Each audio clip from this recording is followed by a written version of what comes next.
Hey everyone, how's it going? I'm Dr. Leith. I'm recording for Diagnosis. I'm sorry for the delay in getting this up to you guys. It's been a very busy week. I hope everyone's doing well. Please let me know if you have any questions or concerns. Y'all are doing it. We're almost at the end of the semester. I hope everyone's breathing easy, feeling okay. If there's anything I can do to help, please let me know. So last week I was actually supposed to cover dissociative disorders as well, and that kind of slipped through the cracks. So I'm going to cover them here. Then we'll go into the sleep-wake disorders, and then the sexual dysfunctions and gender disorders. So it sounds like a lot. It's not. It's not too many, and I doubt anybody will have a difficult time diagnosing these. So let's dive in here. So, dissociative amnesia is just like it sounds like. We're talking about amnesia. So, the inability to recall key details, key autobiographical details about oneself. And the important things to rule out really is that this is not due to another diagnosis, and it's not due to an injury, it's not due to substance use, it's not because someone got high and then had a wild night and then can't remember. This is a consistent inability to recall details, and it can go over a couple different ways, whether it's a specific part of time, that person's whole life, contextual, like I can't recall details about my family, but I can recall maybe where I grew up, or if it's an inability to make new memories. And one of the things that we want to make sure is that we're also not diagnosing it for normal age-related decline, right? As we age upwards, like you can really age in any other direction, but as you get older, your memory will start to diminish a little bit. So we're not talking about that either. And remember, the big difference between amnesia and dementia is that amnesia is about memory, dementia is about the ability to focus. With amnesia, we can specify if it's with fugue. So you Breaking Bad fans will recall this. It's what Walter White claimed at a certain point. And even though it's been several years, I won't put in any spoilers. But this is purposeful or bewildered wandering of the individual, right? So this is where, let's say we have a mild-mannered accountant, and he just takes off, and it's not as though he's lost in the city wandering around not knowing where to go. He's actually doing it very purposeful. So this person has gotten up and they're saying, I've got to go to Kentucky. I'm going to open my restaurant, despite the fact that they have never had a restaurant. They don't own a restaurant. It's never been something they were doing, but they're going to go, but they cannot recall other autobiographical details. So someone might start saying, I need to go in this direction for this reason, and you say, okay, cool. So what's your name? Where are you from? And they don't know, or it's errant information. It's not accurate. And then dissociative identity disorder. So multiple personalities, right? So this is debated quite a bit. And there are people who do not think that this is a diagnosis, and there are people who swear it is. In any case, we do recognize it.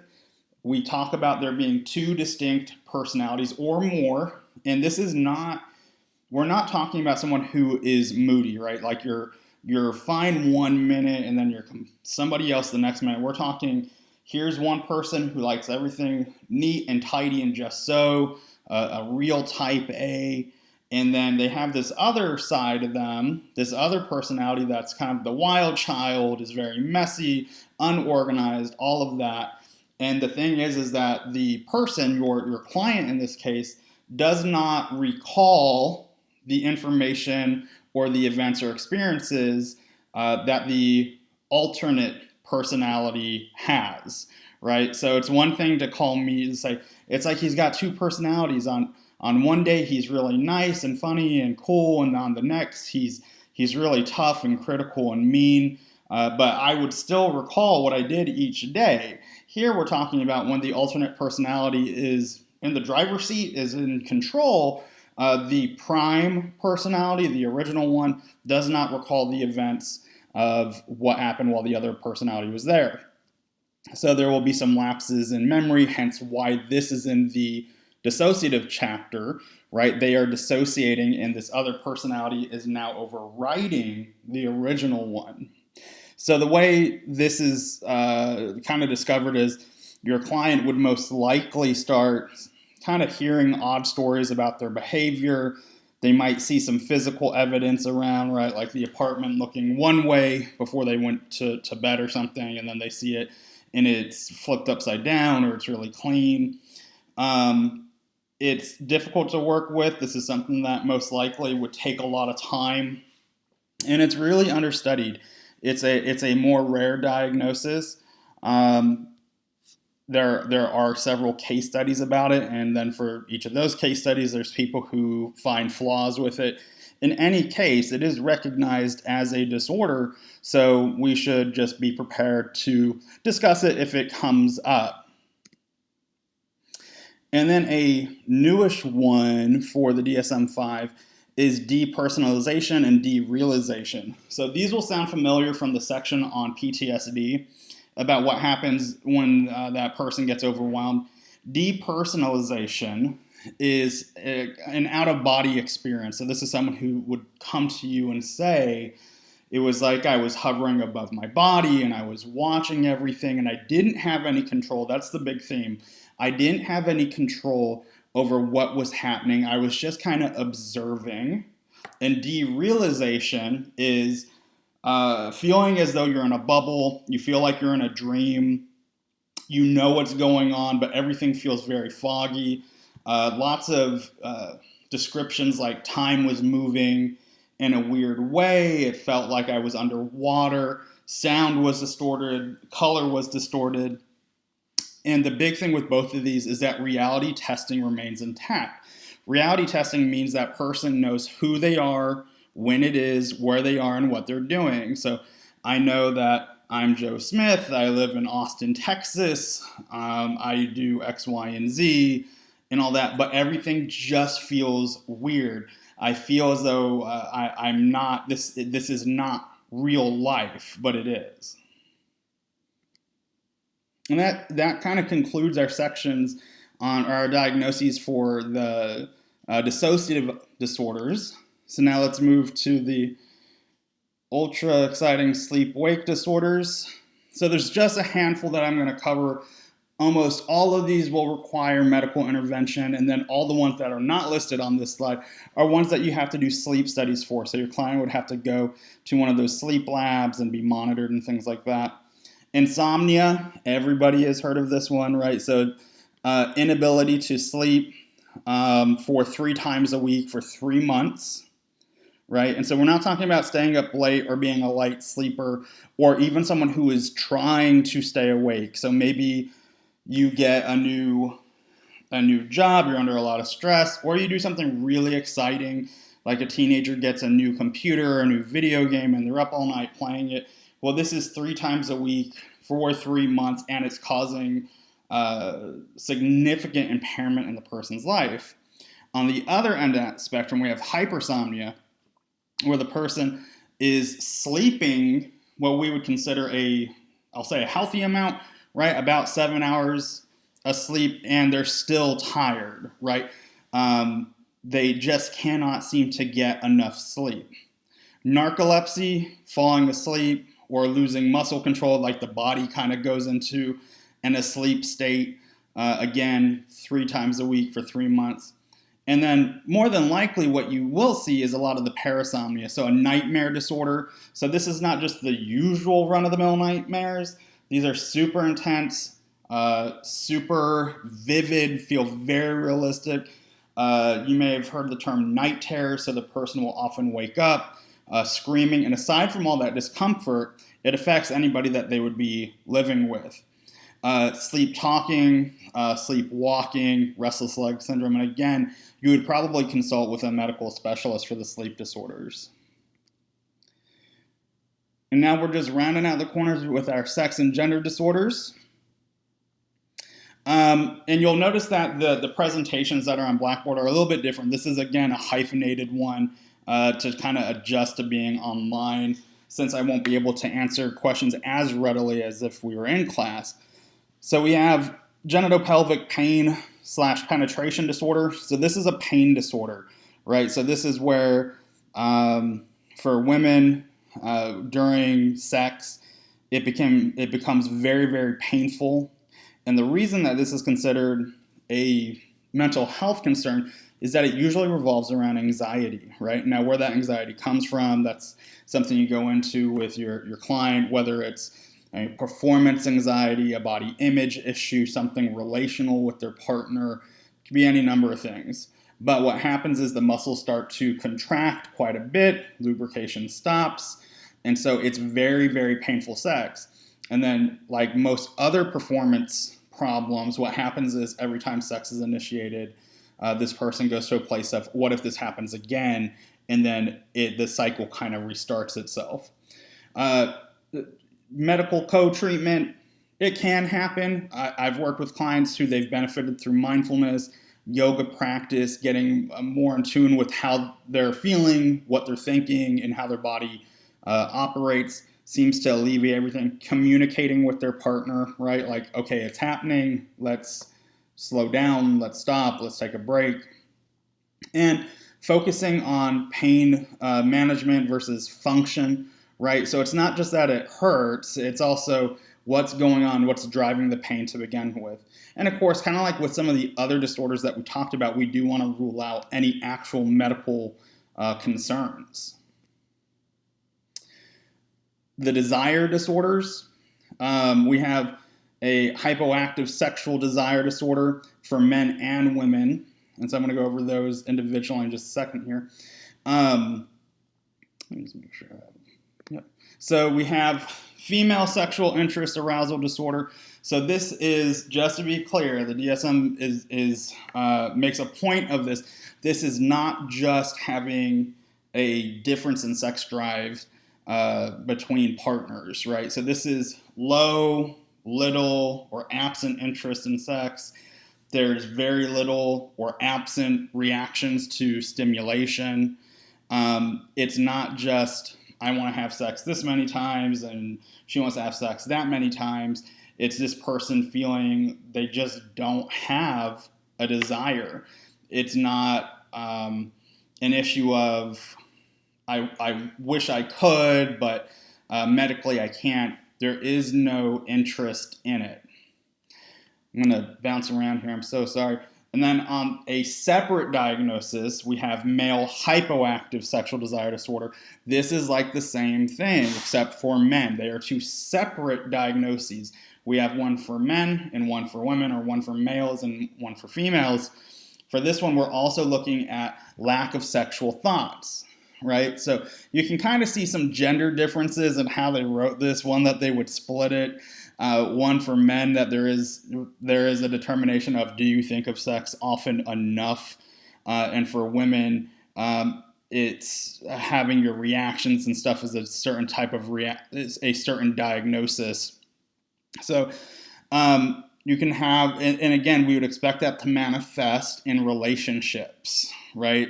Someone who is without a relationship and having either one of those probably wouldn't have a problem. They might have a curiosity of, is it true that people think about sex this often? Because I don't. But this is one of those things that manifests in the context of a relationship. Erectile dysfunction. So it's where I would imagine everybody knows what it is, but I want to go over a few details, where a man can't sustain an erection sufficient enough to have sex, right? So it's not that he doesn't get erect at all. It could be that he gets kind of erect, or erect enough to, he's aroused, the erection can be seen, but it's not erect enough to actually carry out sex. And also it can be that the person gets completely erect and then midway towards the end of sex, the erection goes away. So it's not that it never gets up or doesn't get up at all. It's that it's not erect enough to have or finish sex. Orgasmic disorders. So female orgasmic disorder. So missing, delayed, or reduced / blunted is another word that comes up. So missing, just like it sounds, someone who doesn't have an orgasm, it's delayed, so it takes a long time for it to occur, or it's reduced, which means an orgasm occurs, but it's blunted. It's not as intense or as pleasurable. You'd specify if they've never experienced an orgasm, so this might be someone who's coming in adulthood, trying to figure out why doesn't this happen, and figuring out, well, at one point I did have orgasms, and then after such and such event happened, or with this person, it doesn't happen, and I don't quite understand why. For men, premature ejaculation and delayed ejaculation, and that one would also include the reduced sensation. Now, paraphilic disorders, right? So this is a separate section. I still have them on the same presentation, but it's a different section in the DSM. So a paraphilia is an unhealthy and very intense attraction to something, right? It's so intense that the person typically has an inability to control themselves around the object of their desire, right? So this is where someone is really attracted to shoes, and the intensity of the attraction is so strong that when they go out and they see someone wearing a type of shoes that turns them on, they have a really hard time staring very intensely at the shoes, if not kind of following or trying to pursue that person and things like that. And what happens is the person understands that they might experience some shame or some stigma, but they start feeling the lack of control. And nobody, for any circumstance, nobody likes being not in control. So a lot of these desires are uncontrollable by the person, so they start feeling quite a bit of anxiety around them. So we'll knock the big one out of the way, pedophilia, right? So this is an attraction to young children. Usually the DSM says generally younger than 13, and they do specify, they have a note in there that the person is older than 16 and the person that they're attracted to is more than 5 years apart. So someone who's 16 and they're attracted to a 13-year-old, they say do not diagnose pedophilia. Someone who is even 17 and is attracted to someone who's 14, do not diagnose pedophilia. It's when someone is maybe 17 and attracted to a 9-year-old that there's an issue. A 20-year-old attracted to a 10-year-old, right? So they do specify or allow this understanding that there is this age window of pre-adolescence where ages and when people become attracted is sort of ambiguous and nebulous. Most of the time we're talking, though, about adults who are attracted to children, not just people who are younger than them, maybe a 40-year-old attracted to a 30-year-old or a 20-year-old, but someone who is attracted to prepubescent children, right? And again, this is a very intense attraction. There is a lot of arousal and an inability to act on it. And this group is very difficult to work with, mostly because it pulls on counselors' values, right? I can't tell you the number of times that I've had interns or I worked with students who say, I can never work with that disorder, and I do understand that. However, the problem is still there. To date, we have a difficult time finding a treatment that works and that lasts, right? Relapse is very common. And a lot of times what we will see is that the person rationalizes their behavior or intellectualizes it. And it might be things, if we lived in Victorian England, they get married at 12, or age is just a number, or these are societal rules and things like that. So there is a lot of this. It's a lot of hard work. They experience quite a bit of anxiety around the disorder, especially once they start understanding that this is not appropriate. Now there's anxiety because the desire doesn't necessarily go away. It's more that they become aware that there is a problem with my desire and I have little control over it. So what do I do? So that's why there are so many rules and trainings and certifications for working with this, because it's a really big endeavor. Moving on to, and just to clarify, this is one of those things that there's probably questions that come up about, well, what about Romeo and Juliet laws and things like that? And this is a phrase that I want you all to get familiar with. I am not a lawyer, right? So I'm just here to talk about the diagnosis and the DSM. The legal aspects and all that is a different thing. That is a different field. I'm not minimizing it. My role in doing this thus far in my career has been, is this pedophilia? Is it something else? What is the issue? Is there a diagnosis? Isn't there a diagnosis? And that's it. And from those results, the legal system can do what the legal system needs to do. Other ones include exhibitionism. So this is the flasher, right? Exposing genitals to strangers, and you can specify, do they like exposing their genitals to children? Is it to other adults? But this is someone who wants you to see them. They want to catch you off guard and expose themselves, expose their genitals. Voyeurism. So this is watching. This is the peeping Tom, right? So it's the desire to watch unsuspecting people, right? So a question I get often when this comes up is, well, why don't they just find someone who's willing to let them watch? Well, that's not where the attraction is. Otherwise, they would just talk to their partner, hire someone, and watch. They'd arrange it. It's the unsuspecting part that's exciting, and that can go for exhibitionism as well. And then frauderism. So this is touching or rubbing on an unconsenting person. So this is not outright holding someone down and grinding on them. This is, I'm on a crowded bus, and I'm trying to put my body against drawers and rub and grind and things like that, and run my hands over you. And again, unconsenting, that's sort of the operative piece of this. Masochism and sadism, I'm sure everybody's heard of these. This has been made popular by 50 Shades of Grey. It's existed before then, but got probably a lot more attention after that. So, and again, we're not diagnosing to kind of pull this into regular people speak. It's not about diagnosing or pathologizing what someone's into. It's when this desire is so intense and so uncontrollable that it interferes with the person's life. So with masochism,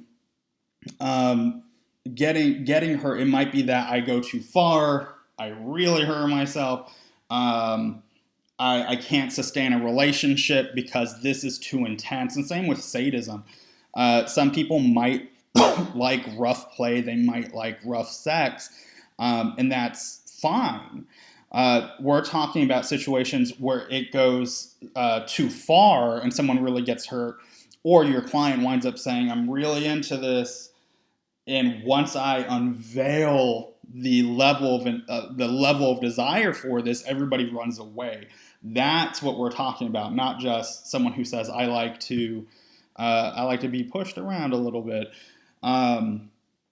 This is where someone says, I tell them what I'm into and they all run away, right? Fetishism, so your desire revolves around an object, and it's not sexual in nature. So this would be someone who has a fetish for, and everybody's heard the term fetish. It might be that I have a shoe fetish. I might have a fetish for feet, a fetish for cars, whatever it might be. But they are objects that are not sexual in nature, hence why we don't say things like 17-year-old boys or young guys have a fetish for breasts, right? Or that young guys have a fetish for butts, or whatever it might be, hetero or homosexual. It's the sexual objects. We understand that people are attracted to them, and you might be particularly attracted to some part of a body, and that's fine. Here we're talking about an object that's not sexual, so this doesn't include sex toys and props and such. And it doesn't include transvestic items. So for someone who wants to do, who wants to cross-dress and things like that, and use different objects as part of that, we would not include that in fetishism. For that, we have transvestic fetishism. So this is exclusively for heterosexual men, heterosexual males. It's a heterosexual male who dresses in women's attire. And we would specify if there's gender dysphoria, right? So if the person is transgender. So here, this is someone who cross-dresses a lot, and it's a very intense want to do this. And again, there's some interference. And finally, we have gender dysphoria. So this is being born in the wrong body. So this is the precursor for things like realignment surgery and hormone replacement therapy. So this is, I'm biologically a male, but I feel that I'm actually a woman. I'm born in the wrong body, or vice versa. I'm biologically female and I feel like I should be a male. And so there's an intent. Those thoughts are very, very intense, right? And there's a lot of intensity with the sexual body parts, so the breast, the penis, the vagina, and having them or not having them, right?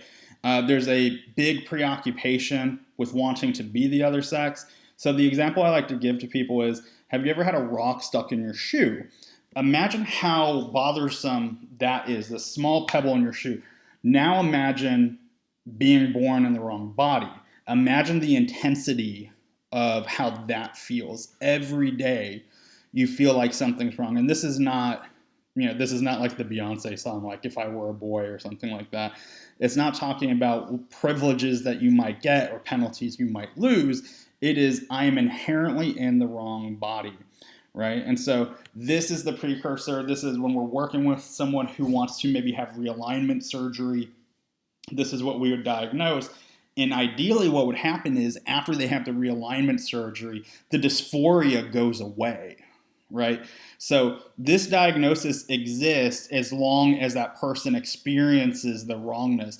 If they get hormone replacement therapy, if they get realignment surgery, if they work through whatever they need to work through, and things kind of change in such a way that that wrongness dissipates, then this diagnosis would also go away. So this is only while, so in other words, we wouldn't have someone who had realignment surgery, had the hormone replacement therapy, and still diagnosis with them, right? Because ideally the dysphoria would have gone away with all the different changes. And that might do it for, that's it for this one. I hope everyone's doing well. That's it for the semester. We've covered all of them, right? So I'm going to make one more video next week, just saying goodbye and touching base with everybody.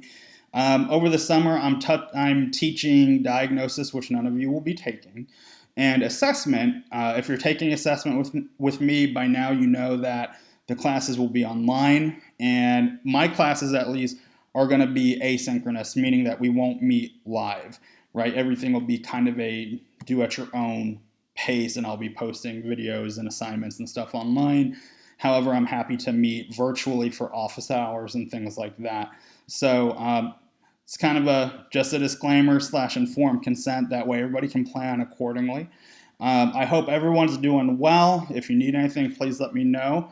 And otherwise, I will post a video next week. Take care.